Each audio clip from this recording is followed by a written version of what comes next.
music now for about 28 minutes. 5 miles from Albury is Wodonga, 195.5 miles from Melbourne. And Wodonga is claimed ferociously, some say, to be a local Aboriginal word for let's have a drink, and was once appropriately the name of the vineyard in the area. The famous Wodonga pub brings to life the eccentric building of the popular cartoon feature created by Ken Maynard in Australian Post. Nearby is Cooper's Winery, established in 1981. Another major attraction is the Wodonga Wildlife Sanctuary, a non-commercial operation established in 1969 by the Wildlife Conservation Society to foster an appreciation of Australian animals and plants.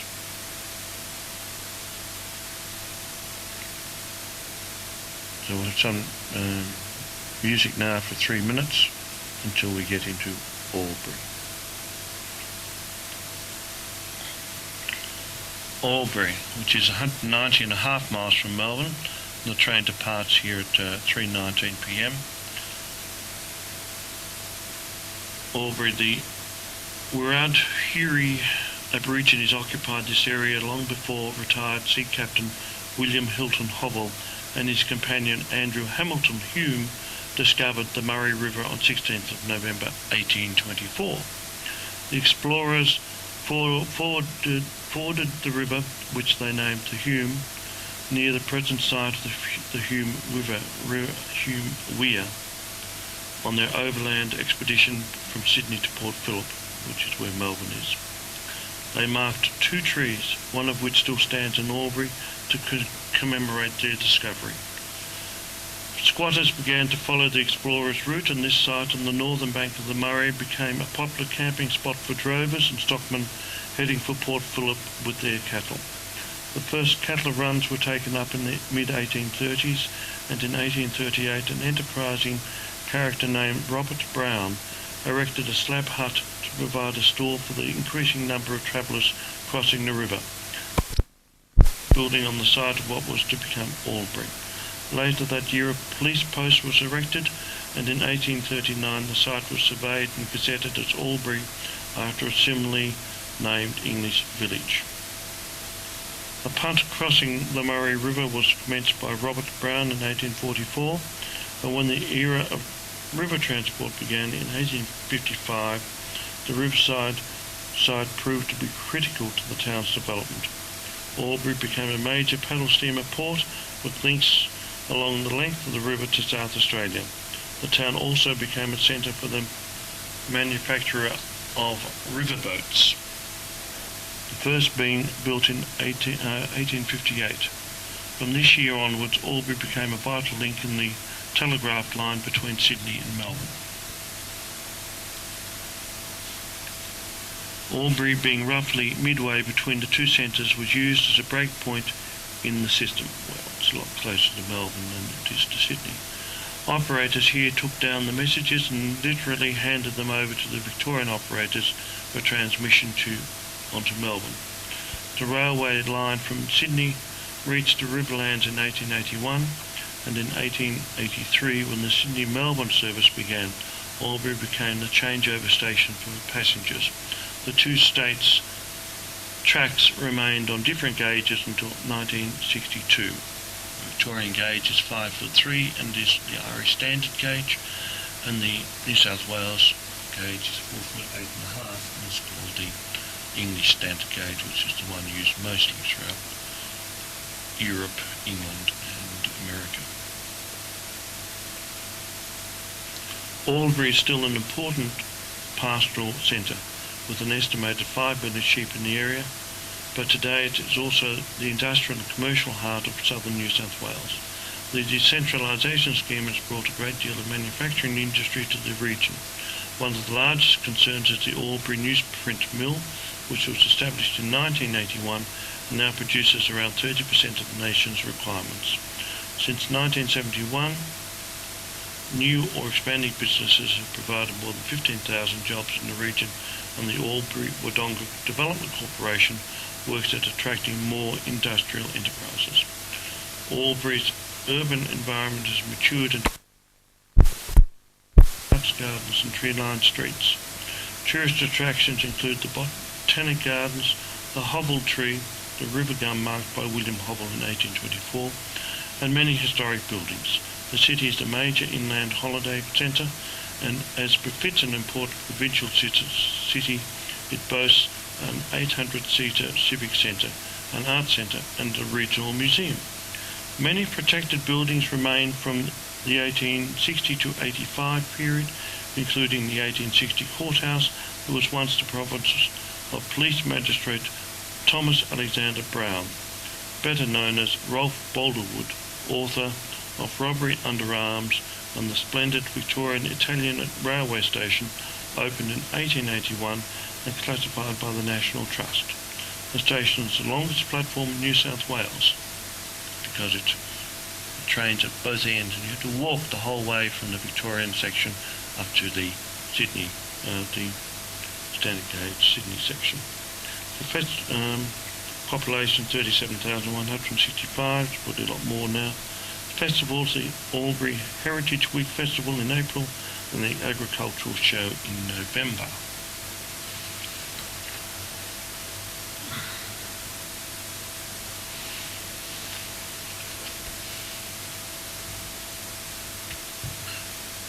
As we leave Albury, we'll be crossing over the Murray River. Murray and the Murrumbidgee rivers, the two large rivers draining from the only mountain range of any note on the world's driest continent, provide a precious lifeblood which greens the food bowls of 3 states. Both the rivers, which form Eastern Australia's biggest irrigation food bowls, rise in the snowy mountains between Canberra and the New South Wales-Victoria border. They wander apart or parallel for thousands of miles, then join and complete their journey through South Australia to Lake Alexandrina and the sea, following a topography dictated by geology, or perhaps mythology.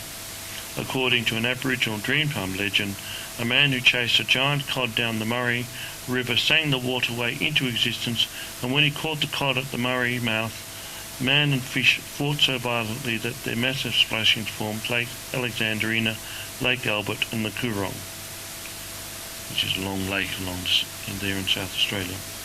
The Murray once provided a home and food source for many Aboriginal peoples, and there are still Aboriginal communities living along the river, such as the Yorta Yorta, who established a cultural centre and tourist accommodation at their Dinya home in the Barmah forest. Aboriginal shellfish middens and other food mounds, artefacts, burial sites and scarred trees where bark has been taken for shield canoe or coolamon tell the story of Aboriginal life along the Murray. There in South Australia. The Murray once provided a home and food source for many Aboriginal peoples, and there are still Aboriginal communities living along the river, such as the Yorta Yorta, who established a cultural centre and tourist accommodation at their Dinya home in the Barmah forest. Aboriginal shellfish middens and other food mounds, artefacts, burial sites and scarred trees where bark has been taken for shield canoe or coolamon tell the story of Aboriginal life along the Murray. With the Darling, these two rivers drain a region of more than 500,000 square miles in inland Queensland, New South Wales, Victoria and the ACT, and Australian Capital Territory in South Australia. About 14% of the continent, an area twice the size of France. This is the Murray-Darling Basin, one of the foremost significant agricultural areas in Australia. The huge depression is a closed basin, which means that all drainage from it will eventually at some point finish in the Murray. In fact, central to coming to grips with the problems of salinity and pollution, which have been linked to the clearing of vegetation, irrigation and land use. Most of South Australia's population depends upon the Murray for domestic or industrial water.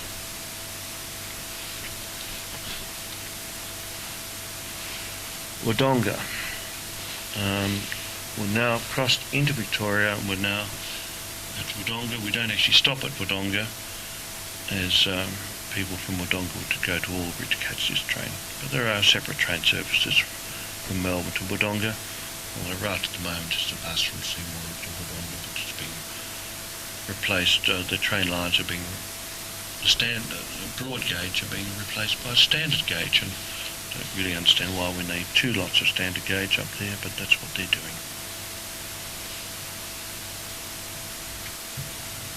Wodonga is 187 miles from Melbourne. Explorers Hume and Hobble crossed the Murray River near Wodonga in 1824, but the first settlers, Paul Huon and his family, did not arrive until over a decade later. Huon had heard good reports of this land on the south side of the Murray River from Hamilton Hume. The large group journeyed to the site from Goulburn in 1836. Huon took up a run here and named it Wodonga, an Aboriginal word for an edible nut. On his 50,000 acre property, he built a homestead called Belvoir, under which the settlement was first surveyed and gazetted in 1852. Increasing traffic through the district in the form of overlanders taking their stock from New South Wales to the new grazing lands around Port Phillip led to the establishment of a police post in 1838, about the same time the Melbourne-Sydney mail service began to pass through here. During the 1840s, a small village began to grow up around the police post. The beginning of river trade during the 1850s stimulated growth in Wodonga in the same way as it did in Albury. When Victoria and New South Wales became separate colonies in 1851, Belvoir and its New South Wales neighbour Albury were automatically transformed into border towns. The Victorian settlement comprised Wodonga plus portions of the adjacent property of Bonegilla. From its pastoral beginnings, Wodonga became a thriving cattle town. For many years it held the largest cattle market between Sydney and Melbourne. In 1861, the bridge over the Murray was opened, forging the town's historic link with Albury. In 1869, the fledgling town took on the name of the Wodonga property minus the additional O. Until Federation in 1901, it was the site of a customs house for goods entering Victoria from New South Wales. An army camp was established at nearby Bonegilla in 1940, and in 1947 this became one of Australia's largest migrant centres. More than 300,000 new Australians passed through the camp between 1947 and 1971. The rural city of Wodonga was proclaimed in 1973, in which year it also became the Victorian half of the Albury-Wodonga Growth Centre. Wodonga is now Victoria's largest provincial centre. It is linked with its sister city of Albury by the Union Bridge over the Murray. The city has a variety of manufacturing industries, one of the most successful of which is a dairy produce plant specialising in cheeses. Population 20,920.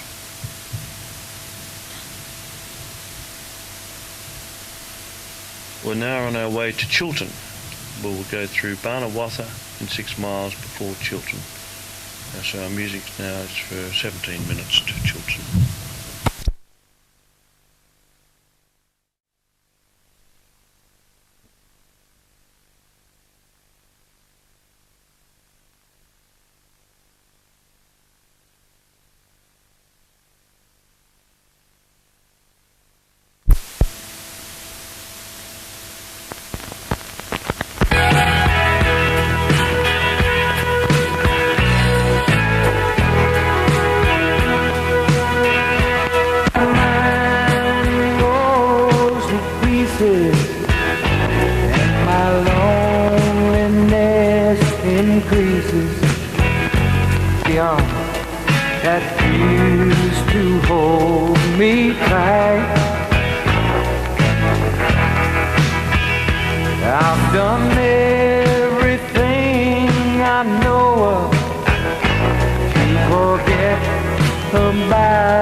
Where you make things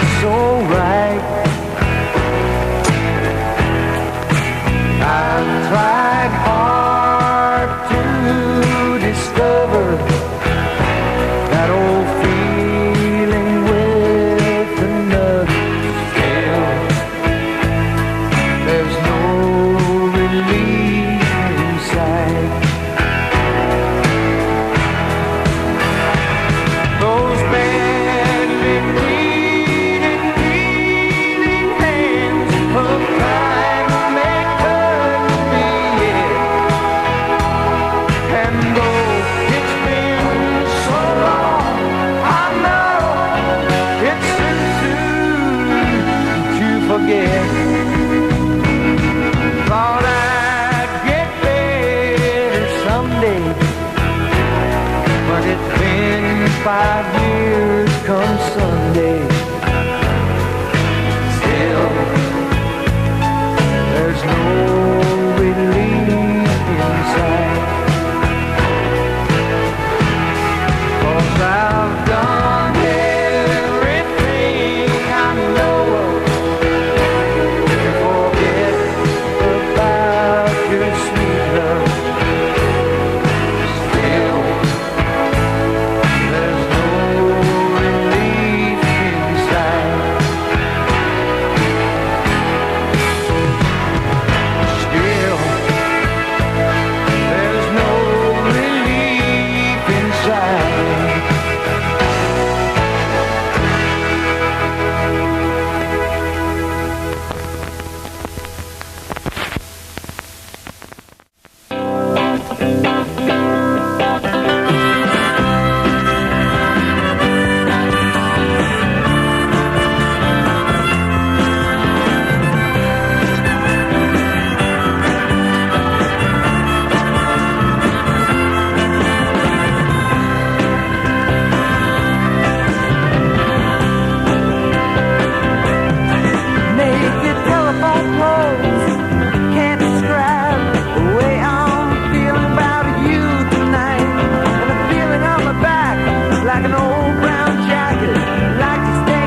gonna go downtown and see what it is you should know.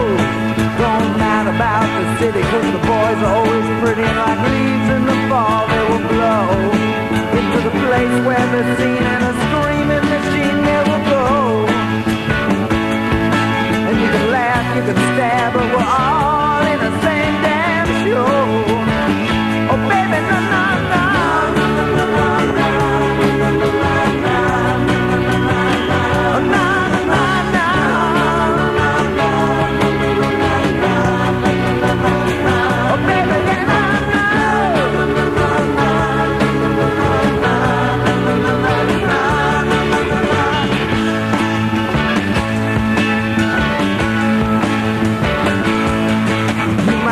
Yourself in Paris in a burning drugstore in Rome's Spanish Steps, or just around the corner you can be in London at a Hard Rock Cafe. But Max's Kansas City got the same things to say, and I said, whoa now baby, what we doing this for?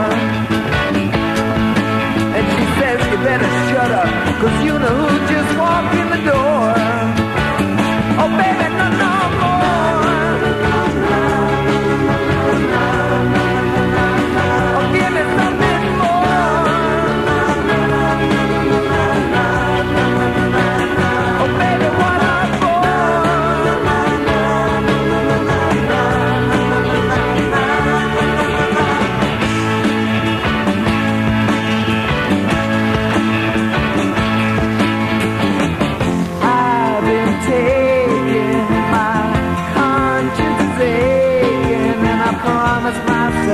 I won't hang out no more, no, no more.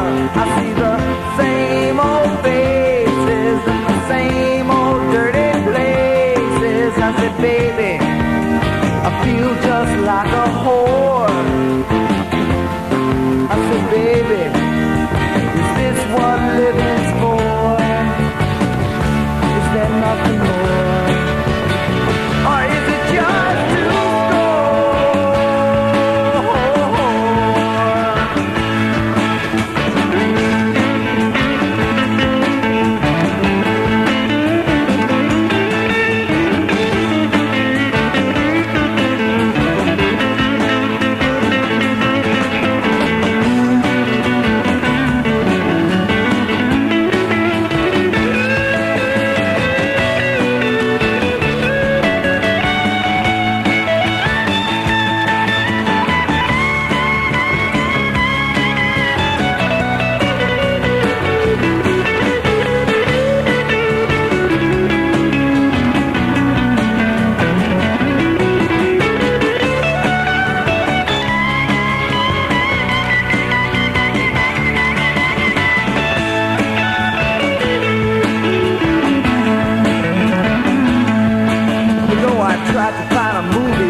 Chiltern, 168.5 miles from Melbourne, and on our right the Chiltern State Park. Chiltern, these days an important wine town on the Hume Highway not far from New South Wales border, Chiltern was first known as the township of Black Dog Creek, on the banks of which it stands. Overlander Joseph Horden apparently shot a black dingo here in the dried up creek bed when passing through with John Hepburn in 1836. The following year, Joseph Slack took up the Barnawatha Run, which included the present-day site of Chiltern, as well as most of the surrounding district. The next owner formed the Ulena station on Black Dog Creek, was transferred in 1856 to its third owner, who built the Hermitage, which still stands today. The survey of townships in 1840 led to Black Dog Township appearing on maps of the time. By 1851 the town had a hotel, stable, mail offices and several cottages. It was given the name Chiltern around 1854, most likely after the Chiltern Hills in England. A man thought to have taken part in the Eureka Stockade Rebellion, John Conness, discovered gold here in 1858 while hiding out in the district. His claim was later challenged unsuccessfully, and Conness went on to form the Prospecting Association with the idea of finding new gold-bearing leads. Chiltern gold was too deep to be worked successfully by individual miners or small syndicates. This did not deter small investors who formed companies to finance their reef mine ventures. A few people were lucky enough to do well, but most never saw their money again. When reef mining finally ceased, former mine director Dr. Charles Hangin formed the Chiltern Vineyard Company in an attempt to find work for those displaced by mine closures. He first planted vines in 1910 at the southern end of the town. Buildings of note in Chiltern are the 1866 former Star Hotel, which has a grapevine planted in 1867 with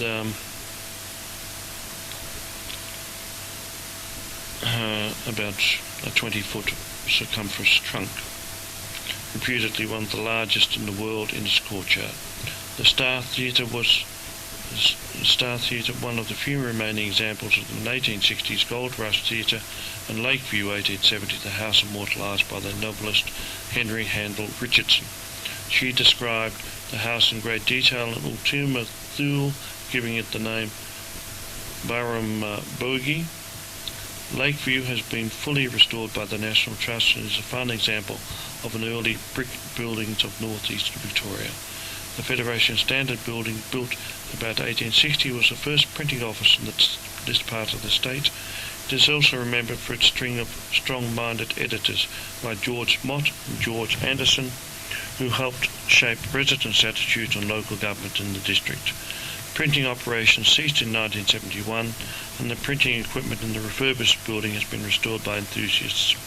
The Athenaeum and Library in Conness Street is now a museum containing items of local interest.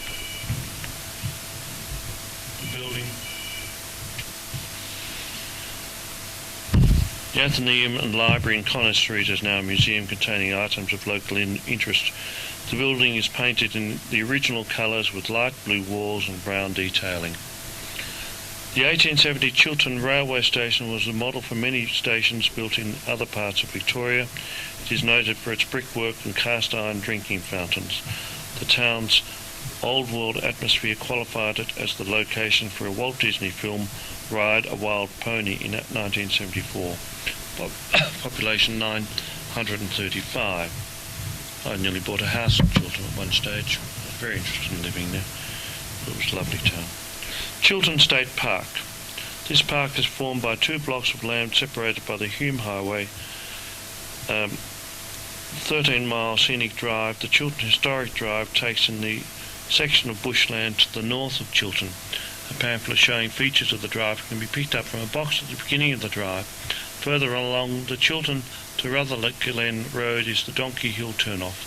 Still further along the road is a pioneer cemetery and a vividly coloured earth of magenta mine. Around the mine landscape were giant red mullock heaps from which black ironbark trees grow. The drive finished at the State Battery near Chiltern. Picnic spots are found along the way. Fine stands of native trees such as red stringy bark, grey box, red ironbark and Blakey's red gum are in the park, and its spring wildflowers are a byword among local people. Rare birds seen here include the turquoise parrot, regent honeyeater and the peregrine falcon. So we've got about 8 minutes, probably really only 5 minutes to Springhurst now.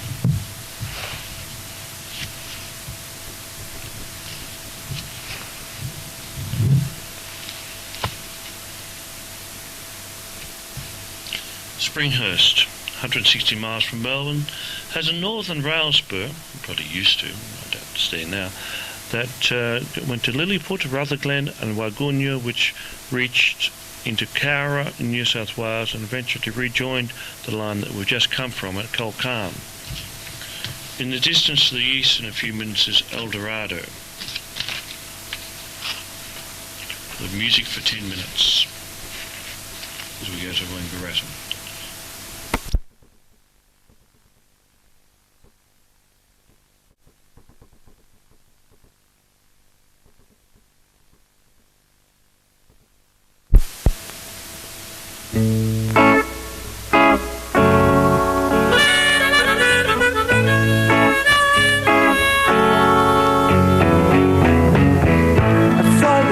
Downtown yesterday.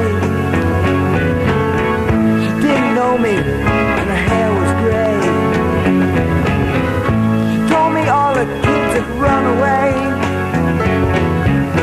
They called it Christmas time, but really what's left to say, and now the neighbors don't talk no more. And late at night she listens to the wind under the door. The cracks in the floor.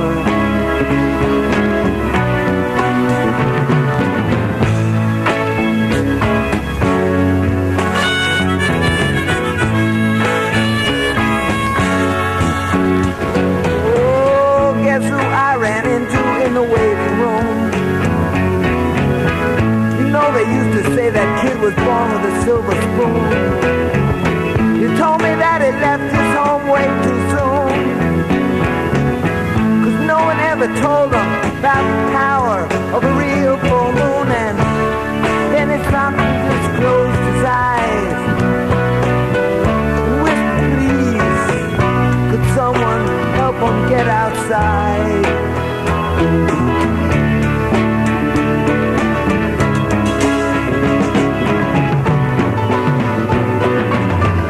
And don't tell me you don't hear that hometown calling you. 'Cause you know what, baby, you're still doing all the same things you used to do. Oh, darling, you never used to wait till tomorrow. And now you can't wait at all.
Long or short, is it straight or curl?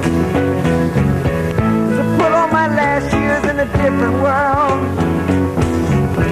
Did you tell your mother how long ago she was a girl, and even churchmen are wearing stripes, and all the hometown girls are getting in much too late tonight? I guess they gave up the fight.